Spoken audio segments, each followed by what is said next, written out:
Hey there, everyone. Okay, today's recipe was so much fun for me to make, but it's really different. My meal in a jar recipes are usually very straightforward and simple to prepare. Mostly you just add water, stir, and simmer. So they aren't very labor intensive. This recipe has a few different steps to it that require some time and some effort. So this might not be for everyone. It might not be for a weeknight meal, but if you have the time and the inclination to try this recipe, it's wonderful. It's kind of a step outside the box type of recipe that really showcases the versatility of our ingredients. So if you're ever in a cooking rut or you just need something new to help enliven things in the kitchen or with your food stores, this is going to help you out. I love showing people just how versatile and marvelous our food is. Now, you're going to need 2 jars for this recipe because the meatball ingredients are separate from the sauce ingredients. You'll prep and cook them separately. And I based this recipe on my Grandma Helen's meatloaf recipe in that she used instant oats as the filler, not cracker crumbs or breadcrumbs. She used instant oats. And guys, this is not the time to be like, I only eat steel cut oats. No, I'm sorry, those won't work. You have to use the instant oats because they roll them thinner and they cut them smaller. You need to use those so that they cook. Also, please blend your meat. Don't just crush it in a baggie. It won't refresh in time. And I used mozzarella cheese because it's a mild flavor, but you could use any kind of cheese you like. The eggs here serve as a binder, just like in a regular meatball recipe or a meatloaf recipe. The eggs are the binder. Now, I've got some tomato powder and some sugar because you need a little bit of sweet to counteract all the savory that's here. Okay, and these spices, they're just kind of normal things that you would see in a regular meatball recipe. And like always, I will include the full recipe in the video description box below. If you will, tap those down, just gently tap those down, and you'll have room in the top for the next ingredient. Those powders will settle down into the gaps, and you'll have room. Now, salt and pepper, I've started just do it to taste. Everybody seems to be really different on this. I like about a quarter, maybe half of a teaspoon. You are going to need to put some flour in a little baggie and fold it and put it on the top here. The reason is we are going to make our meatballs and then coat them in the flour and then fry them up, okay? So if you use our Thrive Life gluten-free flour, this dish will remain completely gluten-free. But if you're not concerned about that, you could use regular all-purpose flour as well. So here is the meat mixture. And then next we are going to put together the sauce mixture.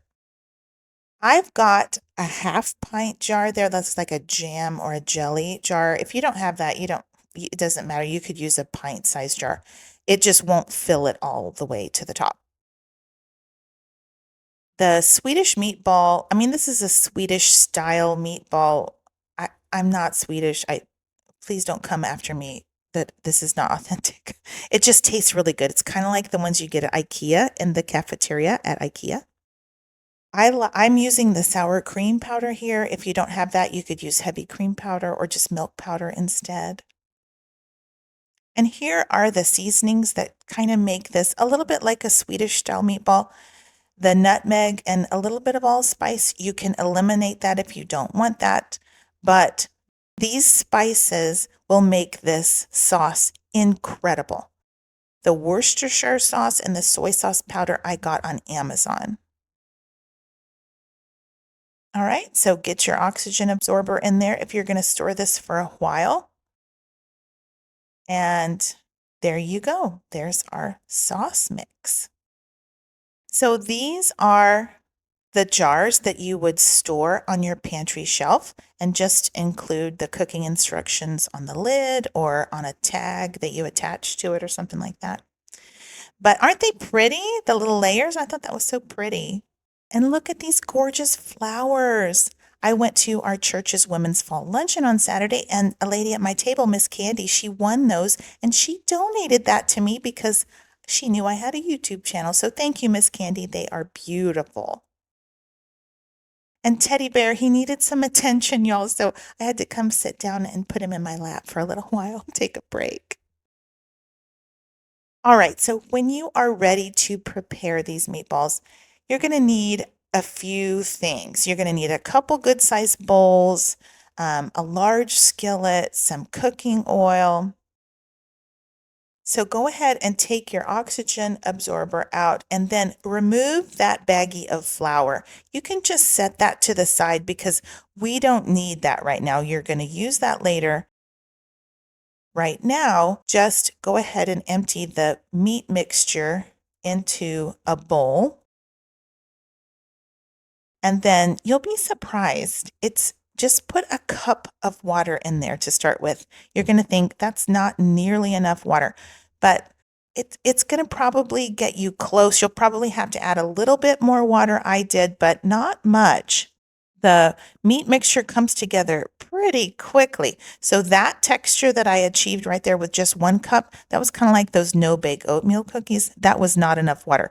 I added an additional 1/4 cup. So a total of 1 1/4 cups of water. And that got me to the right texture. You don't want these too liquidy because they won't hold together, but you need enough moisture in there for them to hold together. See? So it's kind of like a regular meatball texture at that point. That's what you're looking for. All right, into a separate bowl, you'll empty your sauce mixture. So just get rid of that oxygen absorber. And then this is going to seem like too much water, but it's not. You're going to add 3 cups of water. I started off by adding 2 cups and I gave it a stir, and then I added the final cup. You don't have to do that. You can add it all at once. Here's that final cup. The sauce mixture, it does take a bit to come together, so just be patient with it. Back to the meatballs. I am using just a medium-sized cookie scoop, or small to medium size. This is about the size of a golf ball. And it was really fast. This does not take long if you have a cookie scoop. I mean, of course, you could do it with your hands, but make them about the size of a golf ball. I got 25 of them. And now is the time to use the flour. So get that little baggie of flour and empty it into kind of a small bowl. Because what we're going to do is we're going to coat these meatballs in the flour. Like that. Doesn't that kind of look like a snowball cookie to you? Now, this step does take a little bit of time. I timed it. It took me 5 minutes to do that. So not too bad. But it does take a bit of time. You have to be kind of patient with it. So here we have our meatballs coated in the flour. I think they look like donut holes maybe, or those little Russian tea cookies. Preheat your skillet, get a large skillet and preheat that for, I don't know, I preheated my iron skillet for like 5 to 7 minutes. It needs to be good and hot, just over medium heat, but good and hot. Put in your oil and just enough to cover the bottom. And when you put your meatballs in, if there's not a sizzle, a good sizzle to it, then wait and heat it another couple of minutes because you need that sizzle. What we're trying to do is not really cook the meatballs at this stage. What we're doing is we're browning them, okay? You just want to get a good sear on the outside. You want some color there. So if they're not browned yet, then wait. But maybe a minute or so on each side. Just keep flipping it over until there's no more patches of raw flour and until your crust has formed a good browned exterior. So I learned this from the Pioneer Woman. She's got a recipe on her site for, I think it's Swedish meatballs. It might be something else, but some sort of meatball. And she does this extra step where she coats them in flour and then she fries them. And I think it's worth the extra effort because this is going to give you a bit of a crunch on the outside of your meatball. If you don't do this, everything's just kind of soft. So this, I think, is a great thing to do. Coat it in the flour, fry it up, get yourself a little bit of a contrast in texture, and it's really good when you eat it. So you are going to have to do this in batches. Take that first batch out, and then you can get the second batch going. Reason being, if you tried to cram all 25 meatballs in that one pan, it would lower the temperature of your oil too much, and they would end up just kind of steaming in there instead of browning. You don't want that. You want them to brown. So go ahead and do the same procedure to your second batch of meatballs, and then when they're ready and good and crispy on the outside, then pull them out. And go ahead and drain your grease. You can wipe out your skillet. You don't have to wash it. You just wipe it out with a paper towel. You're going to use that same hot skillet for your sauce. So go ahead and pour your sauce in there. Your skillet will be good and hot. Go ahead and crank up your temperature, probably to medium high maybe, and get it to a boil.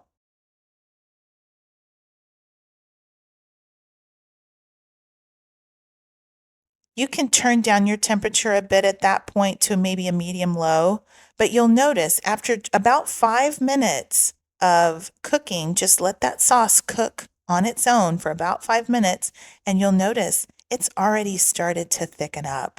It's going to have a really nice, silky, velvety texture. And now's a great time to taste. Taste and adjust for seasonings.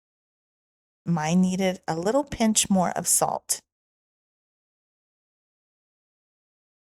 All right, now it's time to add our meatballs back into the sauce mixture.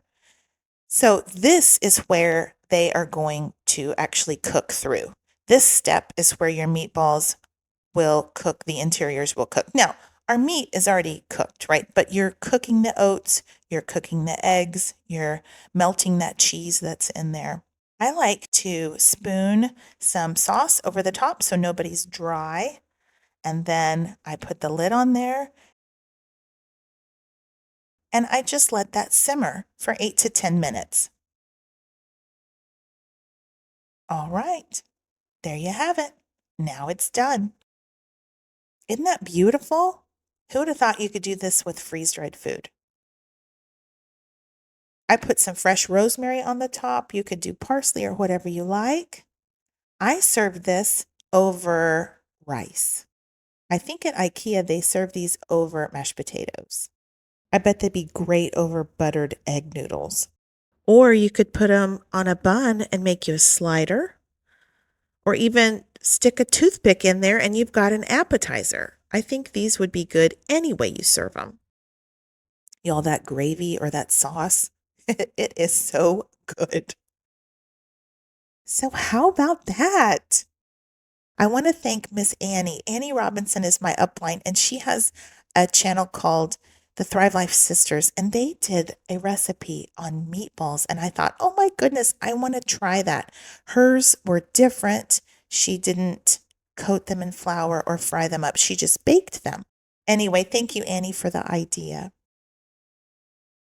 Y'all, can you believe we did that? I'm so excited. Okay, I wanted to show you the interior of the meatball. I wanted to show you that you can cut these. You can stab them with a fork and lift them up. I just wanted to kind of show you the texture of what they end up being after frying them up and then simmering them in the sauce. They're tender on the inside. They have a bit of a crunch on the outside from the pan frying. They are full of flavor. See, the interior has a little bit of that tomato powder color in there. But yeah, there's your Swedish meatball. How about that?